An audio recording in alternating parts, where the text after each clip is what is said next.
Oui, Vincent, je suis dans le jardin à la française du château d'Eu. Avec ses lignes symétriques, sa fontaine et ses magnifiques rosiers, on se croirait plongé au temps des grands vals et des courtisans. Derrière moi, vous pouvez voir le château, classé monument historique en 1985.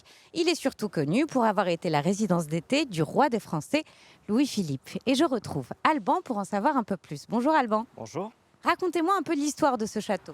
Bien, l'histoire, elle est longue. Disons, il y a deux moments importants. Sa construction en 1578 et puis le 19e siècle où il va devenir la résidence de Louis-Philippe. Louis-Philippe hérite de ce château en 1821, il devient roi des Français en 1830 et on dit que cette résidence était l'une de ses résidences préférées. Oui, tout à fait. Il va garder ses habitudes ici. Il va engager énormément de travaux, que ce soit à l'extérieur avec les jardins et les dépendances, comme à l'intérieur, notamment avec la mise en place de salles de bain fixes. Ce qui est une nouveauté à l'époque. Alors, ce château a aussi été le témoin de grands événements diplomatiques. Alors ici, ce qui a marqué, c'est majoritairement la venue de la reine Victoria en 1843 et en 1845. La présence de la reine Victoria, reine d'Angleterre, marque aussi une forme de légitimité pour Louis-Philippe face aux autres souverains européens. Ce qui est remarquable dans ce château, c'est que on a une série d'objets assez rares. C'est-à-dire que depuis 1973, la date de la création du musée Louis-Philippe, qui se trouve à l'intérieur du château, on a essayé de regrouper des tableaux, des meubles, des objets d'art que Louis-Philippe a connus ici et qui sont mis en valeur au sein de notre musée. Et que nous allons découvrir ensemble. Merci beaucoup, Merci Alban. beaucoup. Avant d'explorer les intérieurs, j'ai un petit avant-goût pour vous. Venez voir. Alors, juste là, vous voyez un vitrail magnifique qui date du 19e siècle, où l'on peut voir les trois fleurs de lys et le lambel d'argent qui sont l'emblème des Orléans. Et juste là, on reconnaît les chiffres. Alors, les initiales, c'est LPO, Louis-Philippe d'Orléans, donc le chiffre de Louis-Philippe d'Orléans. Ce n'est qu'un point de départ. Je vous promets que l'exploration des intérieurs est fascinante. Alors je vous dis à tout à l'heure. Oui, Vincent, avec ses lustres au plafond, ses lignes entortillées et ses dorures de toutes parts, on se croirait à Versailles.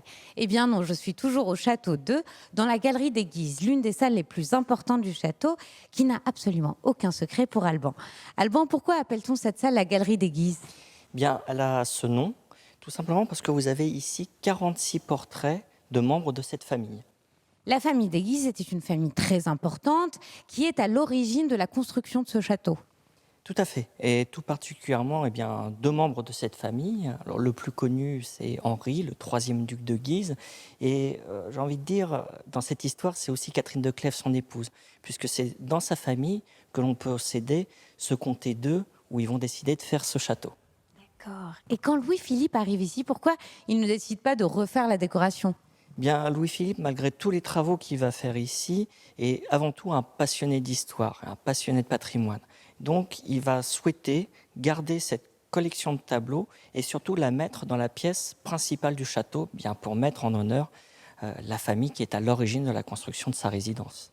Cette salle est richement ornée, elle est magnifique. Alors je sais qu'il y a eu un incendie ici en 1902. On est dans de la restauration, on est dans de la conservation, on est dans de la reconstitution. Qu'est-ce que c'est?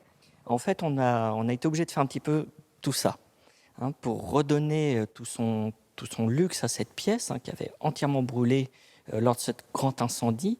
Eh bien, il a fallu d'abord reconstituer les décors, grâce à la documentation, tout simplement. Donc là, on est à la fin des années 90, au début des années 2000. On commence par le plafond, les lustres. Un petit peu plus tard, on achève cette reconstitution par les parquets et puis les boiseries murales. Et en parallèle, effectivement, il y a le travail de restauration sur les tableaux parce que les tableaux avaient vieilli et donc pour avoir tout ce lustre qui était dans les reconstitutions, il a fallu restaurer les tableaux. Et la splendeur de cette salle est rehaussée aussi par tout un ameublement. Alors l'ameublement, c'est vraiment la dernière touche qui achève de donner tout le prestige à cette pièce.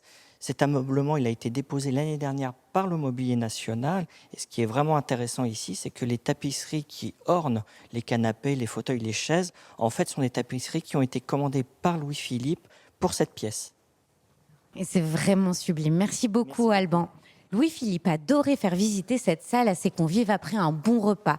Il les installait autour d'une table, leur servait un petit verre, leur donnait des cartes pour jouer, ou alors il leur proposait d'écouter juste tranquillement de la musique. Franchement, la vie de château, c'est vraiment chouette.